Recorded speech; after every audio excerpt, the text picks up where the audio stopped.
Merci Alain Vanier pour cette introduction sur le propos que je voudrais vous faire partager aujourd'hui.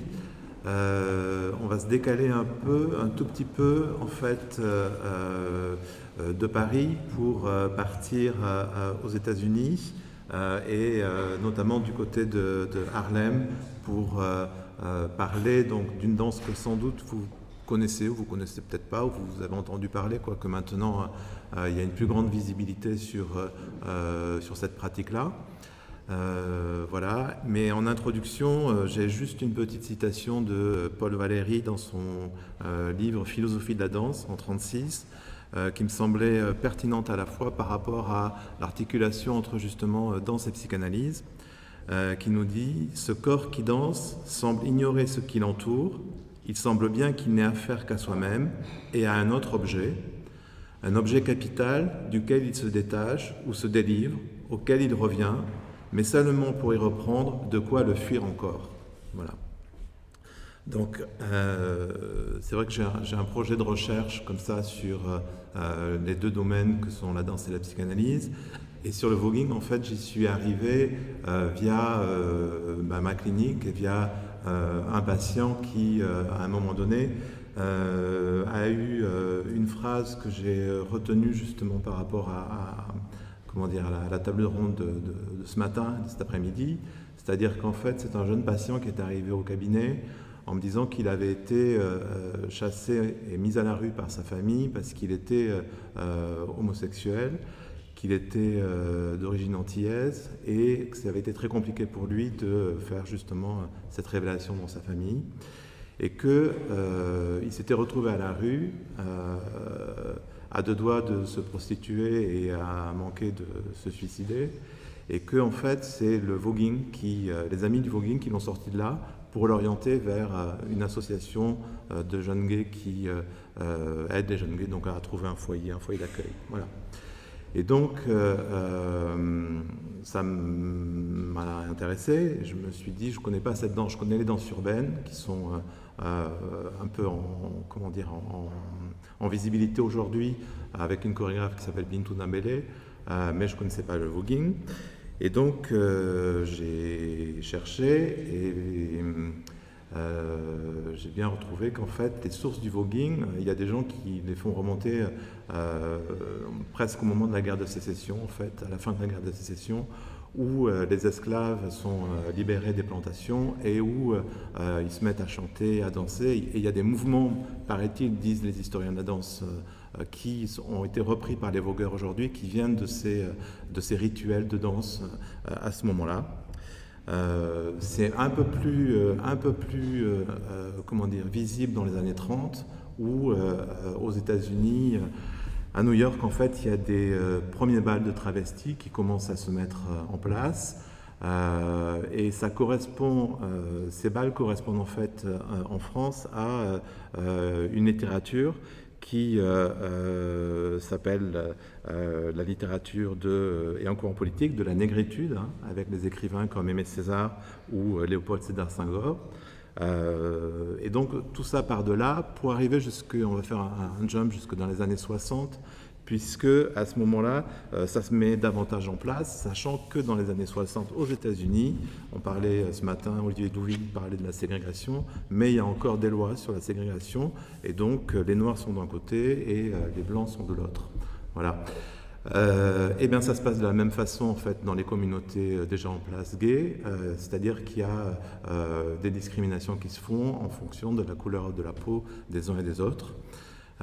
Et un jour, il y a une très grande vogueuse américaine qui fait une performance. Une performance, c'est une compétition, les gens sont jugés, il y a un jury, voilà.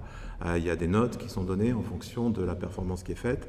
Et elle rate en fait le concours.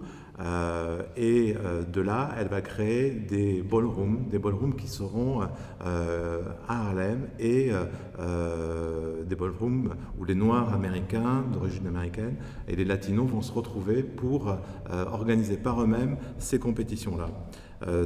Ils sont sortis de quelque chose dont ils se sont sentis discriminés pour créer autre chose à côté. Voilà. Et donc, ça commence comme ça à Harlem. Le nom du voguing, ça vient du magazine de mode Vogue. Vous connaissez le journal, donc c'est un symbole du luxe qui représente pour ces gens-là, des communautés noires, un monde un peu inaccessible, très lointain. Et le style de danse, en fait, va s'inspirer donc des photographies de ce magazine, mais aussi des défilés de mode. Et les gens vont défiler sur un catwalk où ils vont avoir des mouvements comme ça, un peu déhanchés, avec les mains qui reprennent en fait de façon exagérée les attitudes et les démarches des mannequins. Voilà. Les participants de ces ballrooms, ce sont des hommes gays, des trans, des travestis, qui seront ensuite rejoints par des lesbiennes queer. Et ils sont organisés, alors ce sont des groupes qui s'organisent en ce qu'ils appellent houses, c'est-à-dire des maisons. Et comme ils ont décliné le nom de la danse de Vogue, ils ont repris en fait le nom des grandes maisons de couture parisiennes. Il y a Chanel, Christian Dior, Saint Laurent, Extravaganza, Revlon, voilà. Et ils organisent entre eux donc ces compétitions. En 1990, il y a un documentaire qui sort, qui est un documentaire extrêmement important pour l'histoire de cette danse, qui s'appelle Paris is Burning. Donc déjà, on retrouve aussi le lien avec Paris, capitale du luxe, de la mode, et is Burning qui va brûler. Et la réalisatrice s'appelle Jenny Livingston, et donc elle va filmer pendant à peu près, ça a duré, la réalisation était très longue puisqu'en fait le documentaire va s'étaler sur une période de 5 à 7 ans où elle va s'intégrer dans ces communautés qui sont très underground et très défensives en fait par rapport à ce qui se passe dans ces ballrooms. Elle va quand même réussir à interviewer des danseuses, voilà. Sur leur quotidien, sur leur vie, sur pourquoi elles sont dans ce mouvement-là, qui rejoint les mouvements aussi à la fois de Stonewall, dont je ne sais pas si on en a parlé tout à l'heure, voilà. Ou bien de libération par rapport aux droits des Noirs, voilà. Donc elle va faire ce documentaire, et le documentaire débute en fait par une voix sans visage qui nous raconte comment un père a un jour expliqué à son fils qu'être un homme noir homosexuel va lui faire passer des moments très difficiles et qu'il allait lui falloir être très fort. Et donc le documentaire, c'est une véritable enquête sociologique. C'est un document au service de l'histoire de la danse, mais aussi au service de ce qui peut être transmis aujourd'hui. C'est un des premiers documentaires queer, et elle adopte une approche de réalisation proche de l'ethnographie, en produisant également un document didactique. Donc ça alterne avec des séquences des ballrooms, ça alterne avec des moments d'interview face caméra qui laissent place à une prise de parole des vogueuses sur leurs histoires personnelles, leur vie et la place de la danse pour elles. Elles montrent des vies en fait qui sont beaucoup marquées par la pauvreté, l'addiction aux drogues, le recours au vol ou à la prostitution pour survivre, et à la violence faite aux personnes transgenres. La plupart des témoignages sont poignants, filmés avec beaucoup de pudeur. Donc le documentaire se passe à Harlem. Il va avoir des prix nationaux et internationaux, un très grand succès public, en visibilisant justement cette danse-là et puis ces personnes qui la dansent. Alors il faut savoir que dans les années 90, on est en pleine explosion, et ça a déjà commencé depuis 80, mais en pleine explosion de l'épidémie de sida.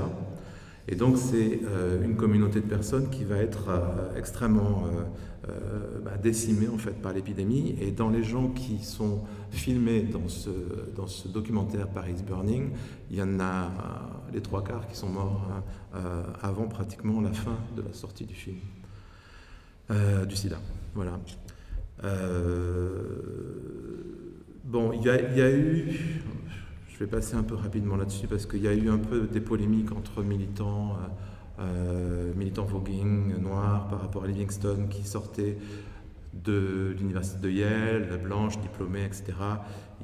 Il y a eu une controverse un peu sur politique, voilà.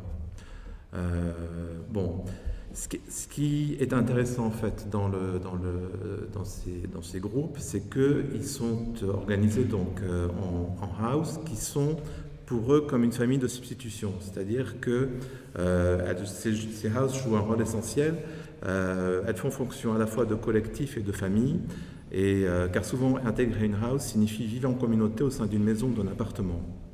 Il y a une photographe française qui s'appelle Chantal Regnault qui a fait des portraits de ces vogueurs. Elle nous dit à propos des houses, dans ces maisons, il y a un vrai rôle de famille alternative, puisque nulle part ailleurs il ne pouvait exister. Beaucoup de jeunes, souvent gays, avaient été virés de leur famille biologique. La house est un espace familial avec une personne plus âgée qui a de l'expérience, qui s'appelle la mother ou le father. Donc on retrouve en fait des liens parentaux mais autres, comme dans une famille, un père et une mère.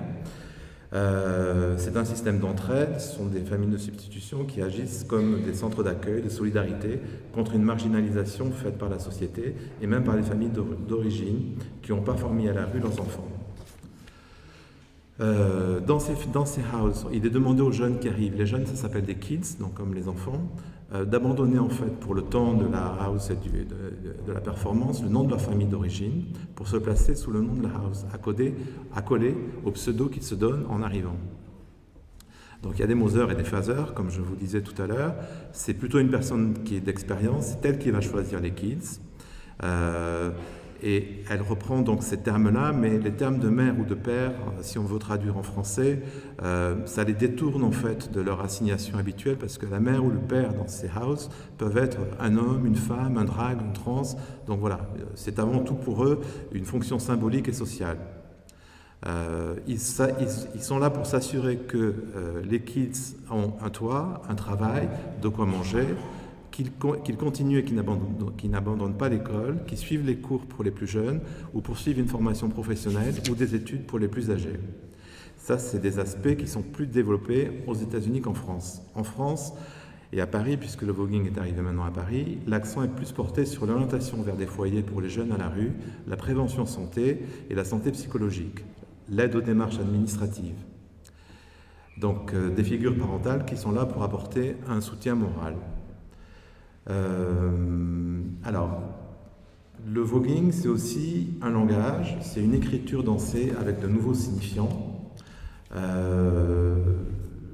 Donc c'est un langage qui est lié au désir, au fantasme, avec des messages politiques exprimés par des communautés noires ou latino ou africaines qui ne sont pas senties acceptées ni reconnues par les sociétés occidentales. J'ai repéré, en fait, j'ai entendu un entretien récemment d'un vogueur français qui s'appelle Vinny Revlon, qui est mother de la house Revlon à Paris, donc interviewé par Bintou Dembélé.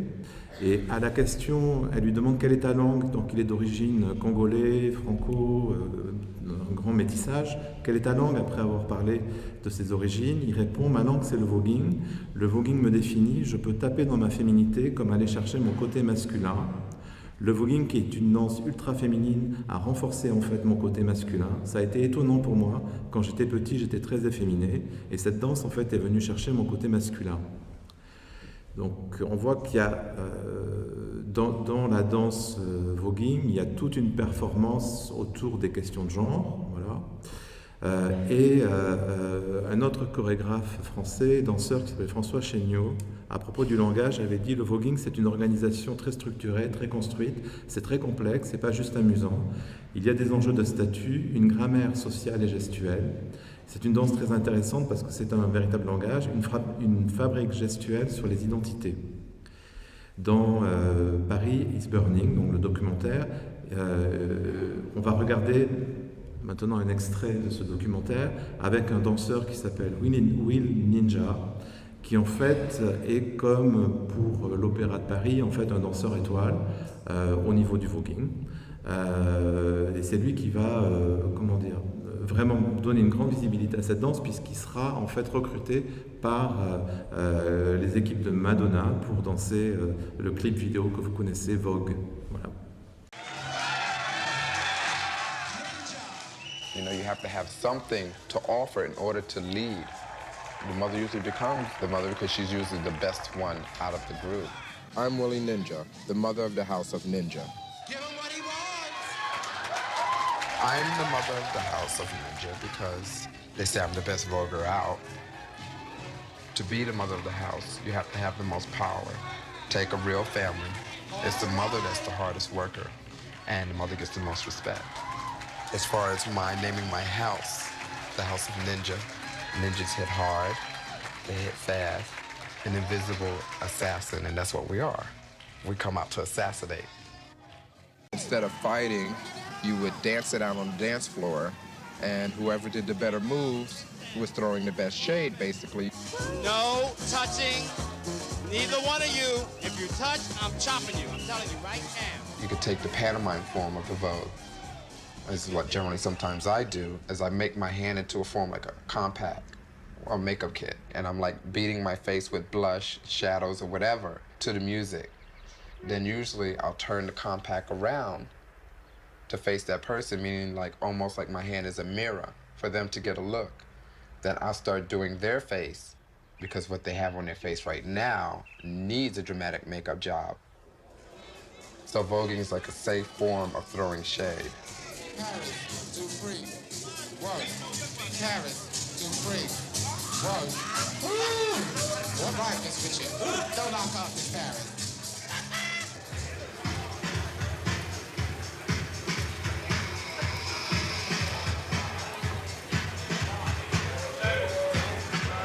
Come on, baby, take your time. Bring it to the judges. Judges, get into the form and the style. Work. Let's hear it for her, The name was taken from the magazine Vogue, because some of the movements of the dance are also the same as the poses inside the magazine. The name is a statement in itself. Bon, c'était juste pour vous montrer un peu le style de danse qui en fait c'est des mouvements de bras très saccadés, très...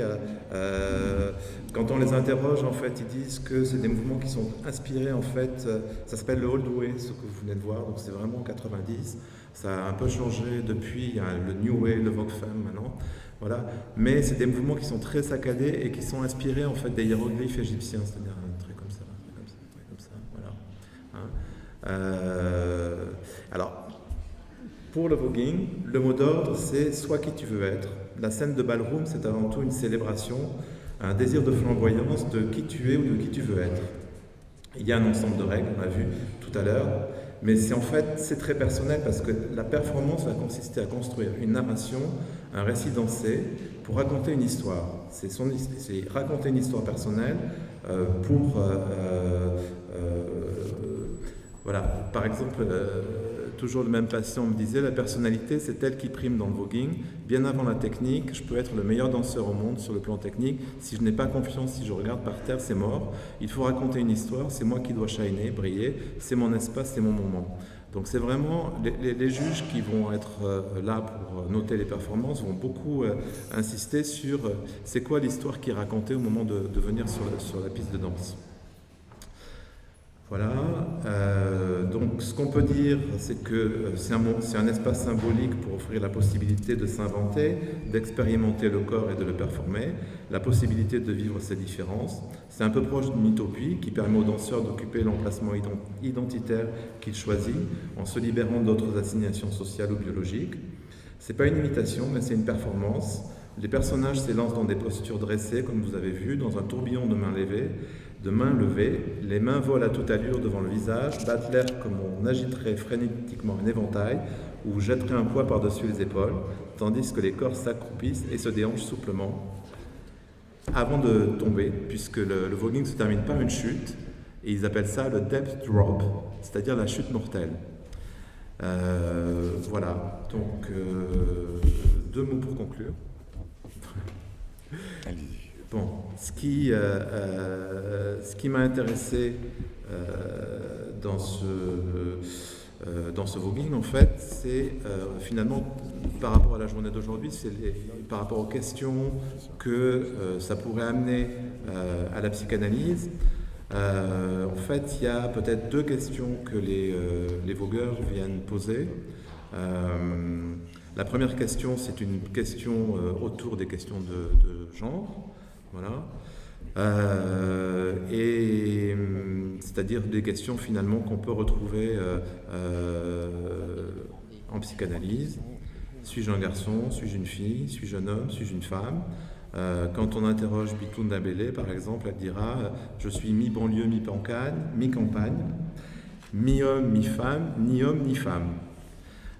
Donc ça, c'est une première question à la psychanalyse autour des questions de genre, que la psychanalyse a commencé à travailler depuis longtemps, pour une psychanalyse lacanienne.